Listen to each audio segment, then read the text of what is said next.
Un anillo hemos dicho que es un elemento, el que vamos a ver de sección circular, de un ancho muy pequeño y espesor de sus paredes también pequeñas. De tal forma que se puede representar por esta línea de arco circular negro como el eje del anillo. Si en este anillo, en este eje de la línea media del espesor del anillo, le someto a la acción de una carga, de una compresión radial Q,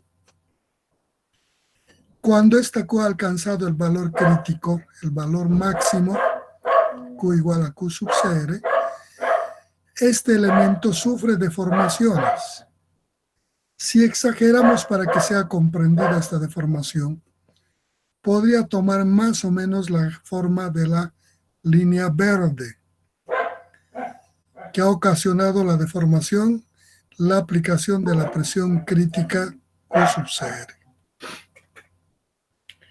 Para determinar la carga crítica de pan de O, en este estado, si sé que ha generado, cuando la carga ha alcanzado su máximo valor o su presión, y ha generado la línea verde, entonces debo partir analizando de este estado deformado al que ha alcanzado con esa carga pandeada. Para eso recurro a la ecuación general de la elástica para elementos circulares, que es esta, derivada segunda de U respecto a X dos veces más U sobre R cuadrado igual a menos M sobre I. Donde Ingeniero, D esto representa... está compartiendo solo la mitad de la presentación, no podemos ver la mitad de la hoja. No están viendo la mitad. A ver, vamos a ver. ¿A cuál lado? ¿Arriba o abajo no ven? A la derecha no vemos. Que la ecuación general de la elástica de una sección circular es igual a la derivada segunda del corrimiento de la deformada o de la bolladura respecto a su curvatura de S cuadrado más U sobre el cuadrado igual a menos M sobre I. DS es el arco de un sector circular para una abertura angular phi. Entonces decimos que DS va a ser igual a R por d phi. Reemplazo este valor y voy a llegar a esta ecuación, haciendo operaciones y llevando al segundo miembro el R cuadrado. En esta ecuación que ustedes han determinado en Resis 1 para arcos circulares, R representa el radio de la línea media del anillo. Podemos ver en la figura. Esto es R, el radio, a la línea media U, y U sub 0 representan los corrimientos. U en cualquier punto de la bolladura del arco circular, y U sub 0 en un punto específico. U en cualquier punto, la deformada que se ha generado a través de la presión crítica. U sub 0 en el punto A específicamente. Entonces, M sub 0 es el momento en este punto A. N sub 0 es la normal, la fuerza equilibrante a las presiones externas normalizadas en la sección en este punto A. Entonces, a partir de estas consideraciones, en esta ecuación modificada, lo que debo hacer es incorporar el momento, este momento, en esta ecuación para plantear el problema sobre este estado deformado del elemento. Para eso tomo un punto cualquiera sobre este elemento deformado, abollado, un punto B, que se encuentra a la distancia dB del eje horizontal, del punto A abollado a B a la distancia AB y del centroide a la distancia OB. En estas condiciones, si quiero determinar el momento en este punto, digo, El momento en este punto ha de ser igual a este momento más M0 respecto a este punto, a esta operación. Esta fuercita más N0 por esta distancia, su bracito AB por el segmento AB,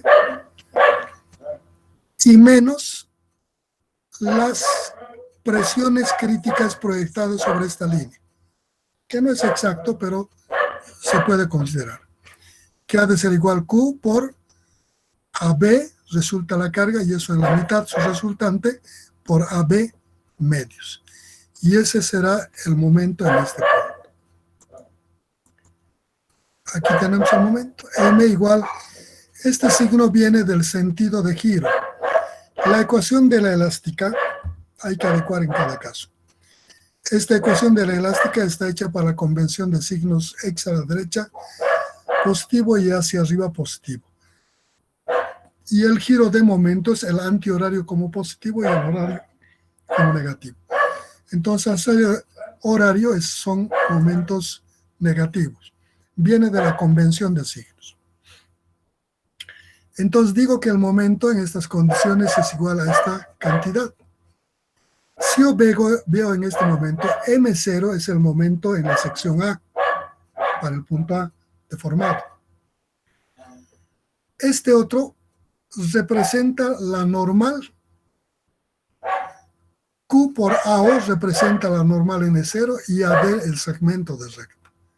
Más Q por AB cuadrado sobre 2 representa las presiones sobre la proyección de la recta AB, del segmento de recta AB.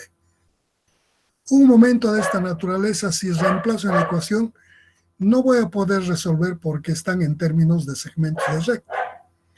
Si de alguna forma podría poner segmentos de recta en función de los corrimientos o las deformaciones U sub 0, podría plantear la solución de la ecuación. Para eso, vuelvo atrás y analizo este triángulo ABO. En el triángulo ABO hay dos triángulos rectángulos. El triángulo ADB y el triángulo ODB, con un lado común que es el DB o el BD.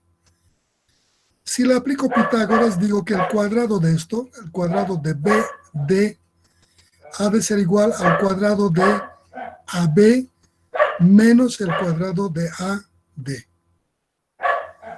Por otra parte, a través del otro triángulo, este BO al cuadrado va a ser igual al BO al cuadrado menos DO al cuadrado. Si igualo estas dos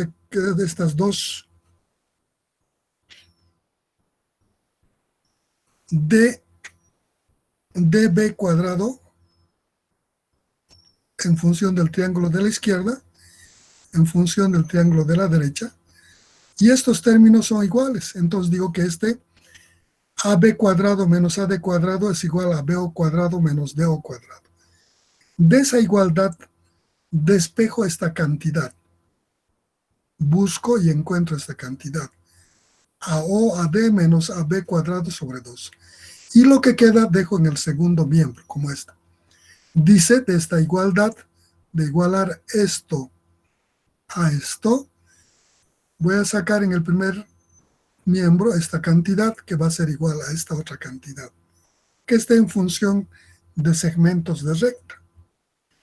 Si analizo la figura AO, es el estado deformado del arco en el punto A, y BO representa el estado deformado en el punto B.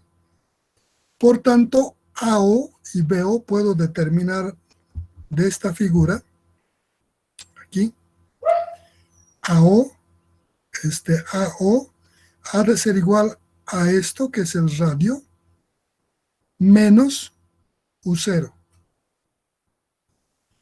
BO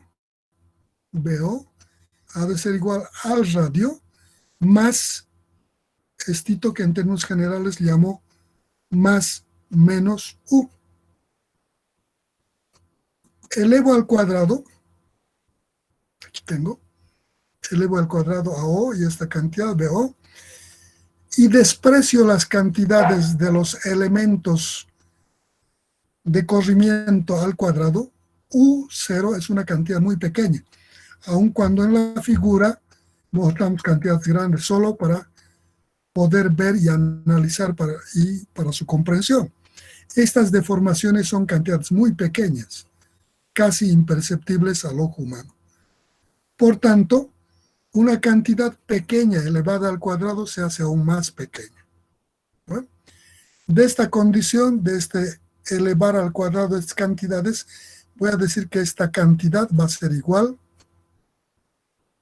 esto ha de ser igual a esto, R que multiplica R0 menos 1.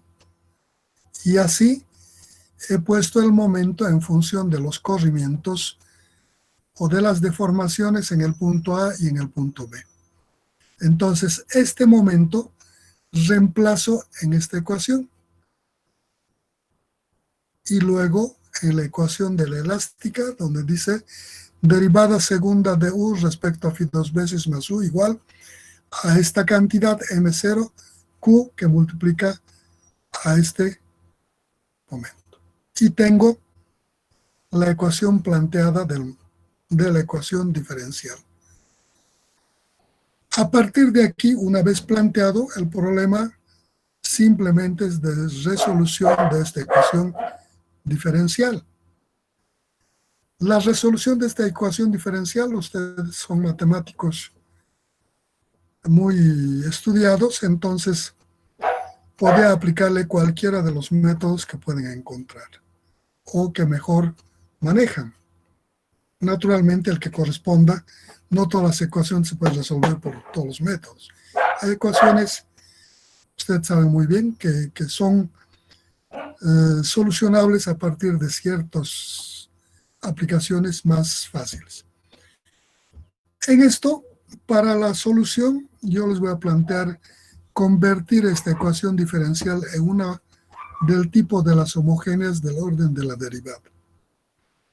Para eso lo que voy a hacer es hacer operaciones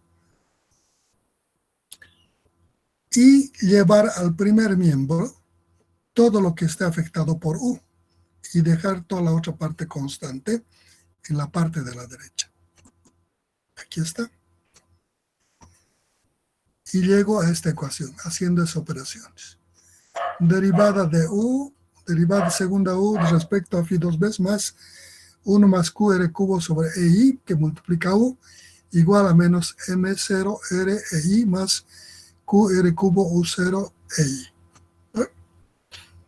Tengo una ecuación. En esta ecuación, si yo quiero resolver, debo poner en el formato de las ecuaciones homogéneas del orden de la derivada, del segundo orden. Entonces, para eso, este coeficiente de U le denomino beta cuadrado. Digo, beta cuadrado igual a 1 más QR cubo sobre I.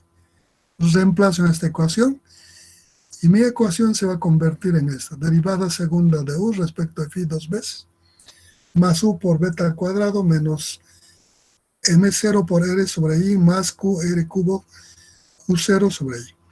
Esta ecuación es del tipo de las homogéneas de segundo orden, que tienen una solución particular y una general. Para el problema en cuestión, en estudio, la solución general nos dará un valor bastante para su aplicación. Entonces digo, la solución general de esta ecuación homogénea de segundo orden es igual a la primer constante, como es de segundo grado, la primer constante, por el seno de la nueva variable, beta, por la variable angular, más la segunda constante por el coseno de la nueva variable, por su variable angular, más este término sobre beta cuadrado. Tengo la solución.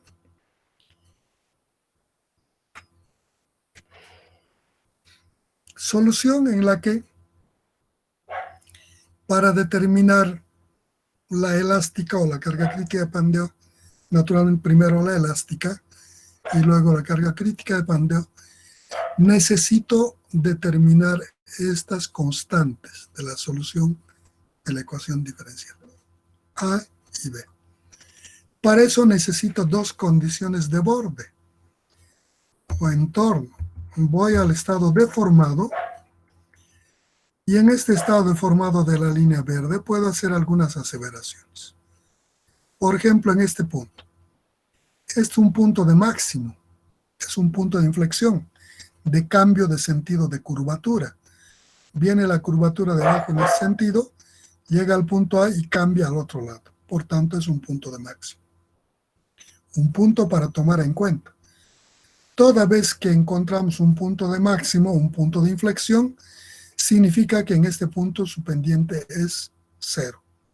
Eso implica que la derivada de esa ecuación en este punto, cuando phi es 0, debe ser 0. Otro punto llegó aquí.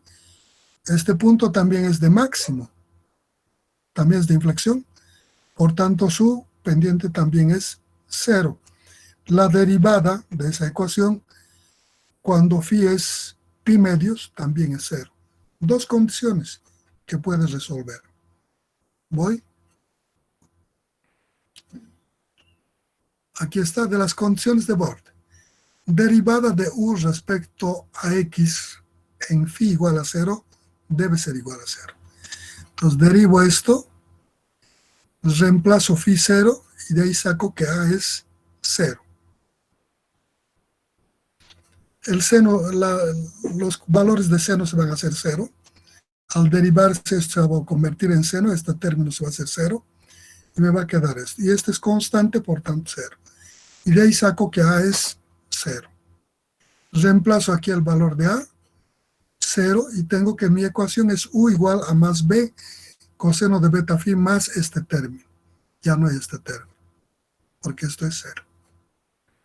Le aplico la segunda ecuación a esa ecuación, derivo esto, y digo que en phi igual pi medios, esa derivada va a ser igual a 0. De eso, haciendo operaciones, voy a llegar a este término. Derivada de u respecto de x en phi igual pi medios, dice que va a ser igual a menos b por beta por seno de beta pi medios igual a 0. Para encontrar la solución, debo analizar la función seno. ¿Cómo se comporta la función seno? Para eso, voy a ver cómo esta variación, de qué depende para que se haga 0 y cumpla la condición. B es la constante de la solución de la ecuación diferencial. Por tanto, no sé si va a ser 0 o va a ser diferente de 0. No podría asumir que es 0. Probablemente sea diferente de 0. Entonces, no puedo asumir que sea 0. En el entendido de que sea diferente de 0. Beta es la nueva variable que he incorporado a un coeficiente de u. Aquí. Beta cuadrado a 1 más q r cubo sobre i. Y beta nomás va a ser a la raíz de esto. Analizo este término. 1 es un valor numérico, es 1, más la presión. La presión siempre va a ser diferente de 0. Solo es 0 en un elemento descargado. No me interesa analizar un elemento descargado. ¿De qué me sirve analizar un elemento descargado si lo que quiero es saber cuánto puede soportar de presión radial ese anillo? Entonces sí es diferente de 0 en este problema. R es el radio medio. Toda vez que hay un anillo, sí hay un R. Solo no hay R si no hay anillo. E es el módulo de elasticidad que representa una característica físico-mecánica del material del que está hecho el anillo. Tiene un valor. Todos los materiales tienen un módulo de elasticidad. Y representa la inercia de ese elemento. Todo elemento que tiene una forma, unas dimensiones, sí tiene un momento de inercia. Por tanto, el término beta no puede ser cero. Siempre va a ser diferente de cero. Dos cantidades diferentes de cero multiplicadas nos van a dar un valor. Multiplicado por una función, solo nos van a dar cero si la función nos da cero. Entonces, la única posibilidad para que se cumpla esto, que la función seno se haga cero. ¿Para qué valores se hace el seno cero? ¿Cómo es la gráfica de la función seno?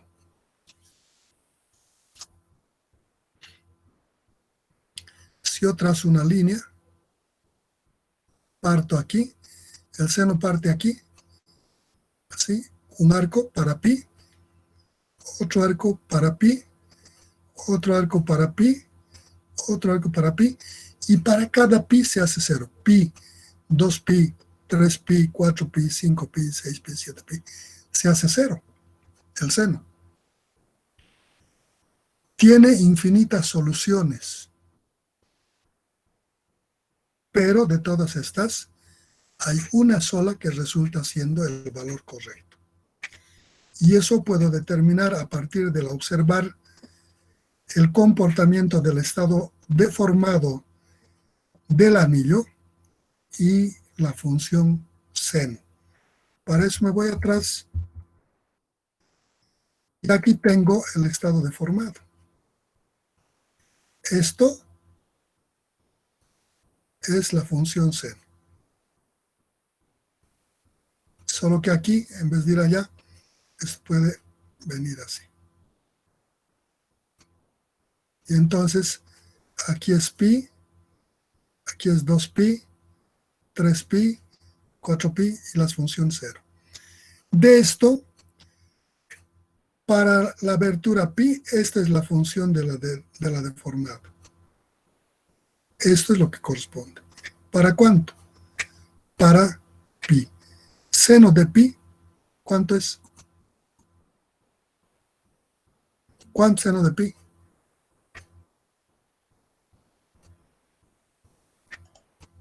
Ya, sus máquinas, a ver. Cero, ¿Cuánto seno de ingeniero. pi? Seno de 0. Cero. ¿No hay?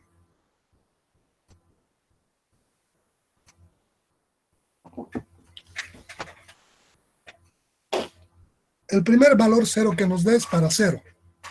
Seno de 0, 0. Y es cuando partimos aquí, en el arco. Pero la forma de la deformada no es aquí.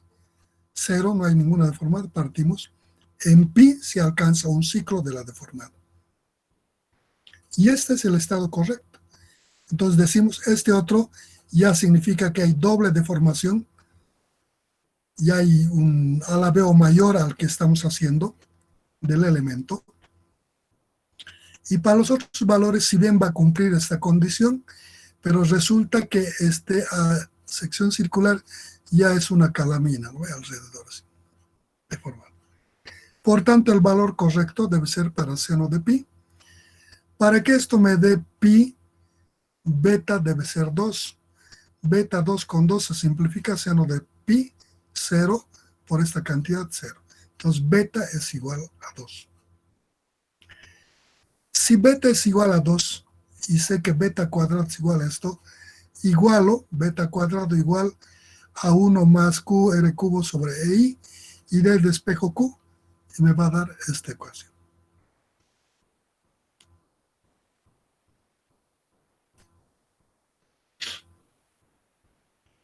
Y tengo la ecuación de la carga crítica de Pandeo para un elemento anular. Dice la carga crítica es igual a 3 EI sobre R cubo, donde E es el módulo de elasticidad del material del que está hecho el anillo, la inercia de la sección, y R es el radio medio de la sección circular que rige al anillo. Y de esa forma hemos determinado la capacidad de carga crítica de Pandeo. Hasta aquí, ¿hay algo que quieran comentar o preguntar?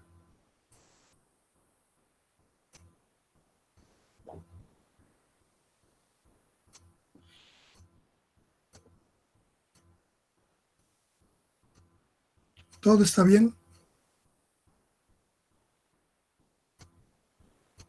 No hay algo. Sí. No, ninguna ¿Dónde pregunta. están los alumnos de Resis 2, grupo 1? No hay. Ninguna pregunta. Ninguna pregunta. Perfecto. Por otra parte, los autores que desarrollan esta teoría, Esteban Timoshenko, que es el autor del desarrollo de esta teoría de pandeo de anillos, dice, los anillos, dice, fabricados por un proceso industrial, dice, en su geometría no son perfectos, tienen imperfecciones de fabricación. Y dice que son varias las imperfecciones. Entre ellas dice que el espesor de las paredes del anillo no es uniforme. Estamos hablando del grado de precisión. Si nosotros vemos a simple vista, parece perfecto. Si agarramos un instrumento de medición de precisión como un micrómetro, seguramente vamos a detectar que hay variaciones a lo largo del desarrollo del tubo o del anillo en su sección de espesor.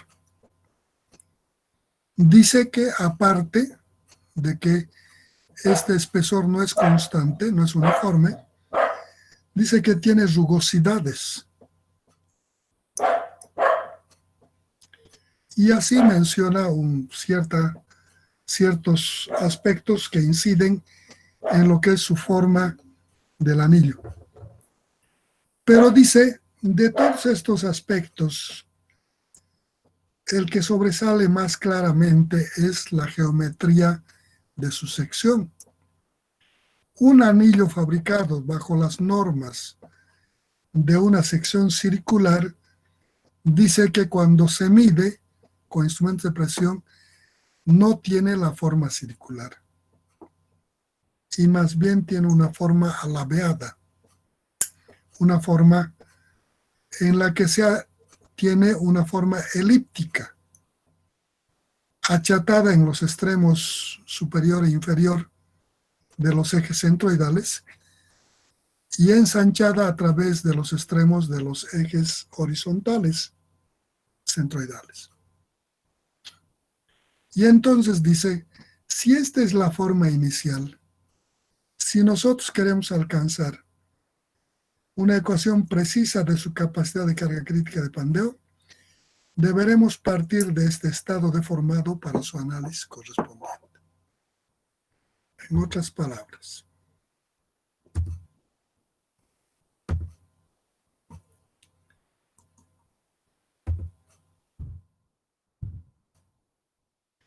en esta figura que hemos supuesto circular, ¿no?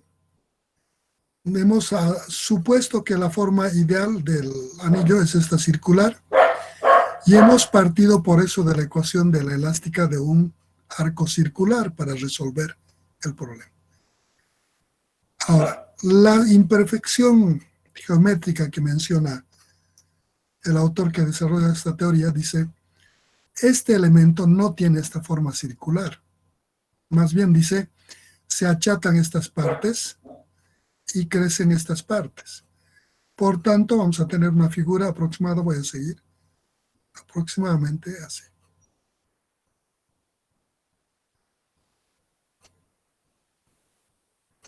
Elíptica. Como si le hiciera echar esta línea verde. ¿Qué implica esto? Que para determinar la carga crítica de pandeo, debo partir de esta forma. Aplicarle la presión en esta forma y ver cómo va a incidir esta presión en la deformación por efecto de la presión, porque hasta aquí la geometría es por deficiencias constructivas.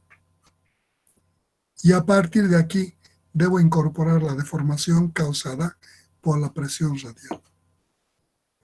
Eso implica Eso implica que si yo le aplico la ecuación, el método de la ecuación general de la elástica, debo generar una ecuación de la elástica para este estado elíptico, echado, y en esa buscar el comportamiento y las relaciones. Entonces, deberé empezar buscando la ecuación general de la elástica para ese estado y luego en ese estado analizar el estado deformado y de estas deformaciones encontrar en ese estado deformado el momento, reemplazar y desarrollar la teoría correspondiente hasta alcanzar la carga máxima que puede soportar este anillo. Es la carga crítica. Éxito es anillos. Hemos terminado anillos.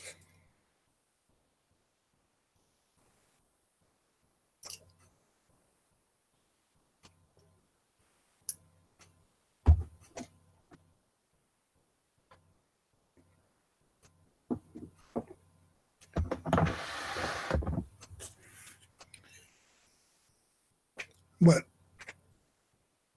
esta teoría que hemos encontrado y que tiene su campo de aplicación,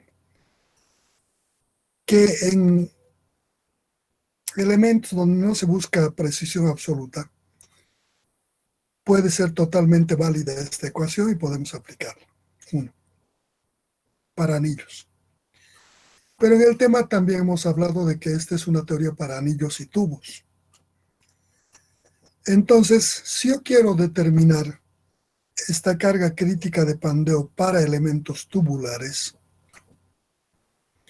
tendré que ver qué diferencias se plantean en lo que es el tubo y el anillo, para a partir de esto incorporar las nuevas consideraciones para la determinación de la carga crítica de Pandeo en elementos tubulares.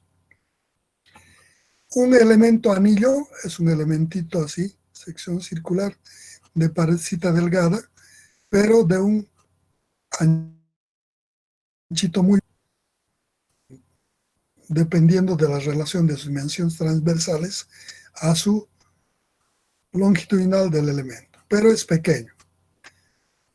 Este hecho de que sea pequeño en su longitud el anillo hace que las cargas aplicadas en su parte de su línea media, de su diámetro, del espesor del elemento, también representa la línea media entre el ancho. Consecuentemente, la carga es aplicada linealmente y la deformación en forma lineal de lo que es de este elemento de sección circular le hemos aplicado con la ecuación de un elemento de sección circular y hemos encontrado ese valor de carga crítica de Pandeo. Pero ¿qué pasa con el anillo? Perdón, con el tubo. El tubo puede ser del mismo diámetro, igual de pared delgada, pero tiene una longitud. Una longitud. Esta longitud del tubo le incrementa su capacidad de soportar fuerzas. Ya no es independiente de esta longitud. Para aplicarle una fuerza radial, debo aplicarle en toda su longitud para generar un tipo de deformación. Y aún así la cantidad de esa presión seguramente va a ser mucho mayor para generar ese efecto del estado deformado. ¿Por qué esta longitud incrementa su rigidez de esta sección transversal por este efecto, ¿no? Esta longitud, que le va a generar mayor capacidad de carga? Entonces dicen los autores que si yo pretendo analizar el comportamiento de un tubo, podría buscar de alguna forma relacionar este tubo con el anillo, considerando ese efecto de rigidez longitudinal adicional que le da el efecto de su longitud. ¿Cómo hago eso? Cuando ustedes vieron Resis 1, aprendieron la primera formulita de deformación, ¿se acuerdan?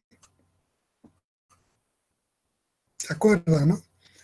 Un elementito colgado, le estiraban, y este elemento que originalmente era de longitud L, debido al estiramiento, su nueva longitud era L más delta L.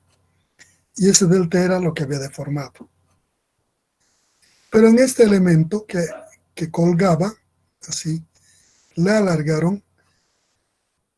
Si bien ha incrementado su longitud, la cantidad de material que tenía este elemento inicialmente no cambia. Antes, durante y después de la deformación, la cantidad de material es la misma. Es su sección transversal multiplicada por su longitud. ¿Qué quiere decir esto? Que cuando este elemento le he deformado longitudinalmente, estirándolo o si quieren comprimiéndolo,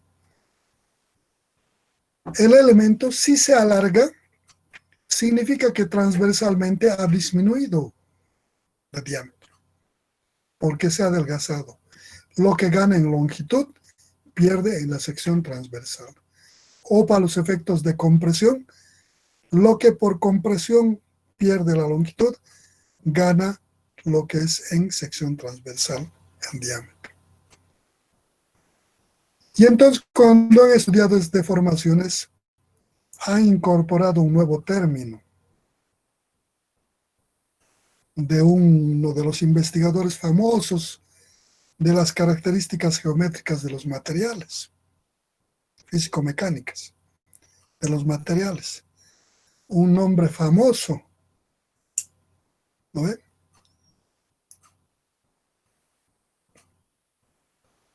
Lo que hace este autor es relacionar la deformación transversal con la longitudinal.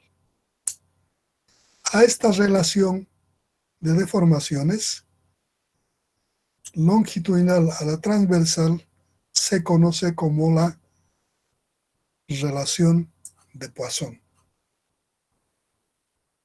Se identifica con la letra Nu. Entonces digo, esta carga crítica de pandeo para anillos podía adecuarla para tubos siempre y cuando incorpore este efecto de rigidez relacionando lo que es la transversal con la longitudinal. Y entonces digo, en vez de utilizar solo E, podía afectarle E por la relación de Poisson. 1. 2. Tomar un elemento de longitud igual unitaria del tubo y analizar en ese estado deformado la inercia correspondiente. Entonces digo, pandeo de tubos de sección transversal, lo que hago es, en base a la relación de Poisson, decir E, corregirlo por un denominador 1 menos nu al cuadrado. Esta es la relación de Poisson, que relaciona lo que es la deformación transversal a la longitudinal. Por otra parte, del elemento de área sacado de la sección unitaria, el pedazo de arco en esta sección de un elemento de unidad, saco un pedacito de esta área de un pedazo de arco, es curvo. Podría suponer como un elemento rectangular y puedo decir que su inercia va a ser igual a esta que es 1, este es su espesor T, y podría decir que su inercia ha de ser igual a 1, su base, por su espesor al cubo sobre 2, como sección rectangular. Con estas dos modificaciones, podría plantear la ecuación de carga crítica de pandeo para tubos. Aquí, carga crítica igual a E por T al cubo sobre 4R cubo 1 menos nu al cuadrado. Ya hecha operaciones. ¿Qué he hecho?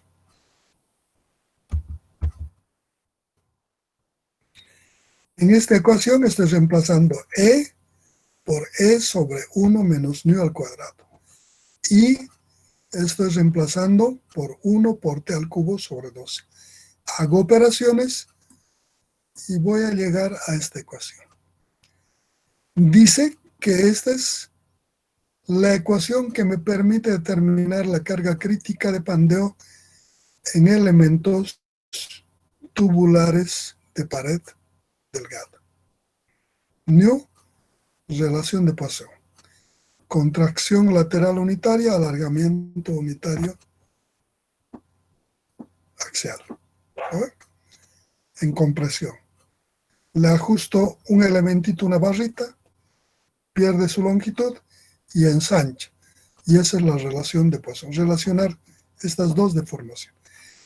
T, espesor de las paredes del tubo. Y de esa forma hemos terminado este tema de anillos y tubos.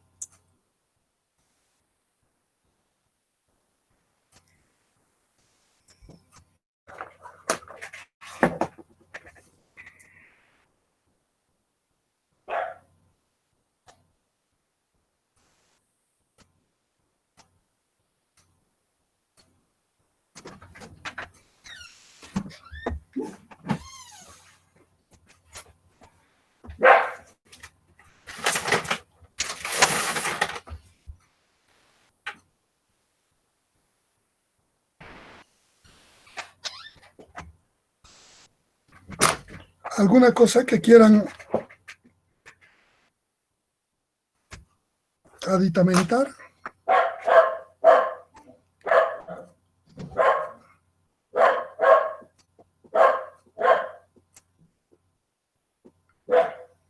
Nada.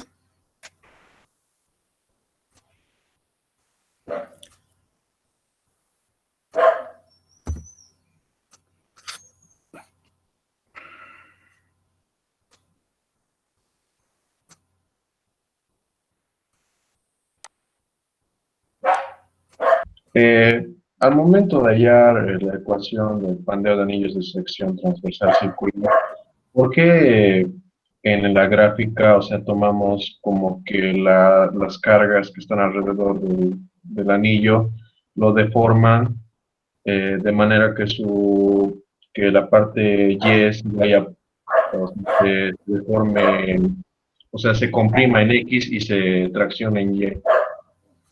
¿Por qué decimos eso? No se debe comprimir en el eje Y y en el eje X, porque todas las cargas están sobre el círculo, en vez de ponerse como juego. Sí, sí, te escucho. ¿Me estás diciendo que en esto estamos tomando tracciones y compresiones? No. Estoy diciendo que al momento de estas cargas, como están alrededor de todo el círculo, no deberían comprimir el anillo, o sea, volverlo en una sección circular más pequeña en vez de volverlo como un huevo. No, porque no disminuye. Si tú le apretas, si esto entra, ese efecto de esto que ha entrado, la longitud va a ser la misma. Es un elemento cerrado. Entonces, si esto le deformo, lo que esto entra debe salir en alguna parte y eso va a salir aquí afuera. No es un elemento cerrado. No va a perder su longitud este perímetro del círculo. No es una barra libre, ¿no? Claro, habrán algunas disminuciones mínimas en alguna parte, pero en general su comportamiento es más o menos esto. Esta deformación, por si acaso, es fruto de un ensayo de laboratorio. Estas teorías que ahora nosotros lo vemos tan simplemente, para generar este comportamiento han tenido que ensayar una cantidad apreciable de elementos anulares y ver cuál es la forma deformada que toman, ¿no? Las abolladuras que se generan cuando se le aplica presión radial sobre el elemento. Y de ese análisis, de ese ensayo de laboratorio, el autor saca que esta es la geometría que toma el elemento cuando se le aplica la carga crítica de pandeo. Gran parte de estos comportamientos, en general, son estudios de gabinete, donde se prueba este comportamiento de este o de otro tipo de material, y a partir de eso se generan formulaciones incorporando hipótesis de estos comportamientos. ¿No? Ese es en general. Y en el diseño todavía es más más grosero, ¿no? Entonces, en el análisis hay que llegar más o menos a las formas más aproximadas.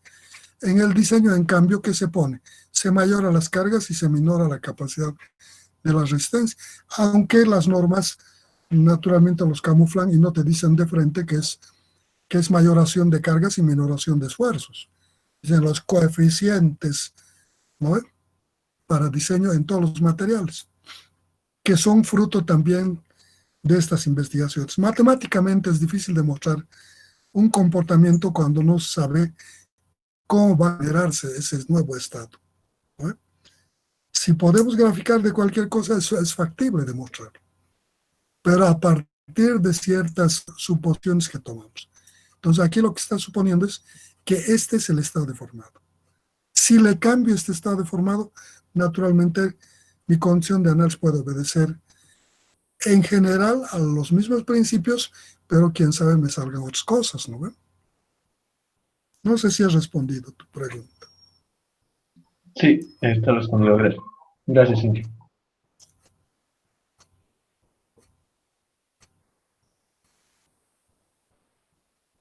¿Algo más?